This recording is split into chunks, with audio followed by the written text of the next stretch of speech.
Konnichiwa Yuiga Hamamira Devi Mori.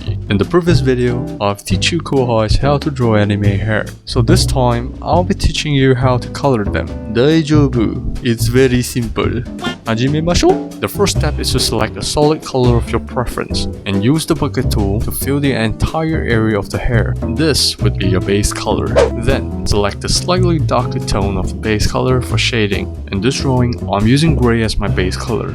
So for shading, I'll be using black, which is a darker tone of gray. Shading is important for two reasons. First is because it helps to accentuate the volume and the treatiness of the hair. Second, you want your waifu to look as real as possible, not just a simple 2D character.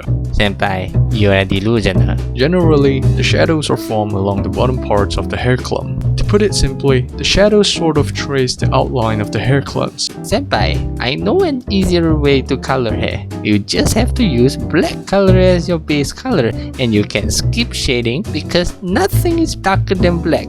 I'm such a genius.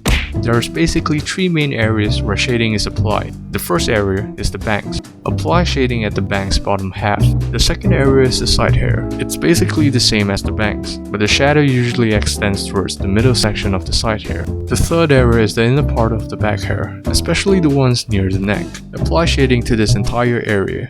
There's one area that's optional for shading, and it's the crown. The reason why I say it's optional is because it depends on the angle you're drawing from. In this case, the character's head is facing downwards, so naturally, the hair crown will be exposed. Now select an even darker tone to reinforce the shading. Moving on, select a lighter tone of your base color to act as a highlight. When applying the highlight, you need to take into account the shape and the curvature of the character's forehead. Make sure it's not too flat. Here's how you do it. Highlight the area in a zigzag pattern or curved lines. The first area where highlight is applied is near the crown. Next is the top of the bangs. Lastly, it's the middle section of the side hair where it meets the shadow. Senpai, I just thought of an easier way to color the hair. I know what you're going to say. Using white as the base color so you can skip the highlighting step because nothing is lighter than white. Get the fuck out. That is all for today's anime hair coloring tutorial, and I hope you kohais learned something from this video. Please drop a like, subscribe to my channel, and follow me on Twitter. DM me if you want a commission from me. Alright, that's all from me. Ja na kohais.